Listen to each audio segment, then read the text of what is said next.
Hey everyone, this is David. Welcome back behind the velvet rope. Let's just get right into it today because we are joined by the one, the only Daphne Zuniga. Where's your sound effects? Like, I want to hear a stadium screaming. I need to have people behind me, like, saying yay and Yeah, welcome and what's going on. Now you're in LA too, right? Aren't you in yeah, LA I'm today? in LA. We're Yeah, both but I'm there. leaving town this week, so I wanted to get you in before I left, and then who knows, July and all that. July and August, like let's not even get into it. Yeah. Well, I am dating myself now because, the beginning of your career, when you look back to like Vision Quest and The Sure Thing, like I was there for these movies. I mean, do you have like vivid memories of that time, like the 80s, the mid 80s, when you were just kind of first starting out in this business? Yeah, it's funny. I had the 80s felt like literally a few years ago up until like the early 2000s. Like it just felt so recent because and unless you see something from the outside, like as an era or a decade, and you see those like cultural markers that, oh wow, we don't wear, day glow anymore, and the Bangles aren't a band anymore or whatever, or um things like that. Like I don't, I just kind of like keep going, like a year after year after year happens, and it felt really not that far ago. But uh I would have to say in the last 10 to 15 years, it's definitely felt wow, especially with today, like social media and stuff. We didn't, because you didn't have it back then, like the things that I experienced, the people that I knew in the business. I know that's maybe what you want to talk about too, but it's like, wow, that was a long time ago. Like a lot of these people that I work with, that I'm working with, such younger people, well, everyone feels younger. They don't have certain things that I have as like memory markers. So far as like specific memories, they come and go. Like someone will say something or ask me and I'll go, oh my God, that's right. Like I just did a little reunion with the cast of a movie I did in the 80s, right in the middle of the 80s, I think 85 or 86, called it was called Modern Girls. And they screened it at a local theater, Quentin Tarantino's theater. I think it's called the New Beverly, with Valley Girl, which was a huge hit back then. And Yeah. I think I even auditioned for Valley Girl, but that was like Nick Cage. And so they screened those two and it was a full audience. So I had memories that were shaken by that, and seeing my Virginia Madsen and Cynthia Gibb again, and Anita Rosenberg, the writer. So that was so cool because I was like, oh yeah, I did live through this. This kind of like that era really informed me in this business in my 20s.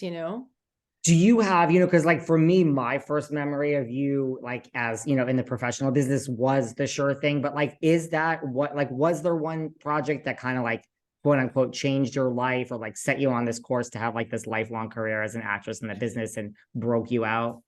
Well, The Sure Thing was one for sure because, well, it was early on. I think it was my first year working, with an agent, and I went in to read for first of all, I read the script and I was just couldn't put it down. And I thought it was so funny and so smart.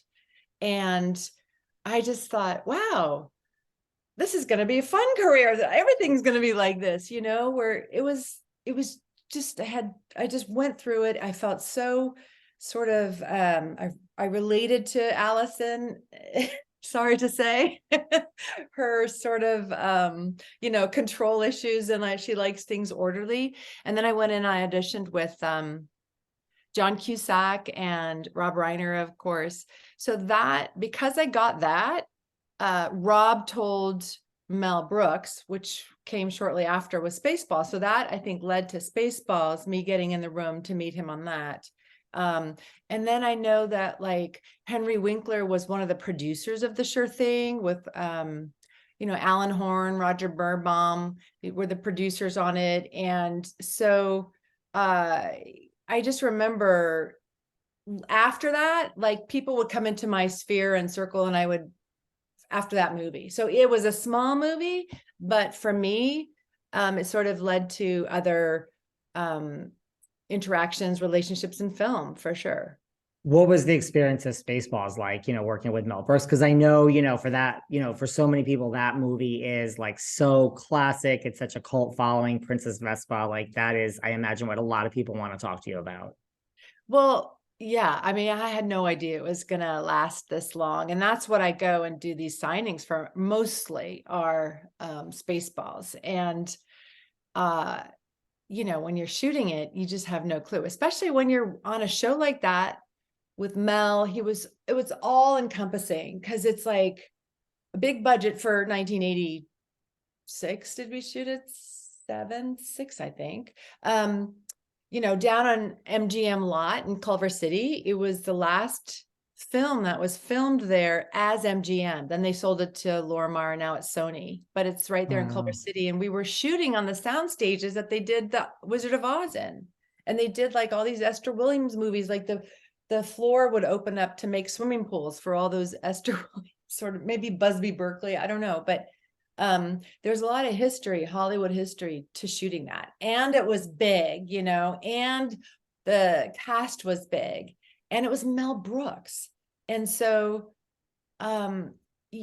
it's just the experience itself, and things took longer to film back then because there was more money, and they would, even though Mel, I remembered recently, Mel would say he's under budget and we were under schedule, but I had a schedule, and he reminded us of that often, I think, which is amazing because it's not easy to be under budget and ahead of schedule on a shoot like that, especially with how many takes he likes to do.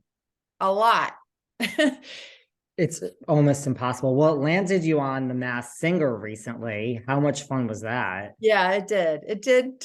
I know, that's so funny. They did Space Night. It was it was a call out of the blue, and it filmed pretty quickly. And it was really just something fun, just light and fun. And I was in the, mystery too. Like, you don't know who the winner is. And I had seen the show a couple times, and then I watched more of them, and it was just fun and musical, which I love both.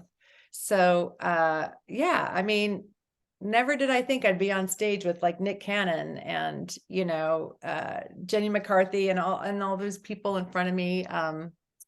Robin Thicke, I knew him from back in the day. We did some charities together with his dad, Alan Thicke, and we were in Hawaii together. And he was just a kid, just starting to sing, like plopping down at the piano. And I'm like, you're pretty good, kid. Like, you might go on to do something one day, right? Yeah, you might. Like, wow. No, we were all really impressed. Like, wow. Are you a good singer? Like, do you No. sing?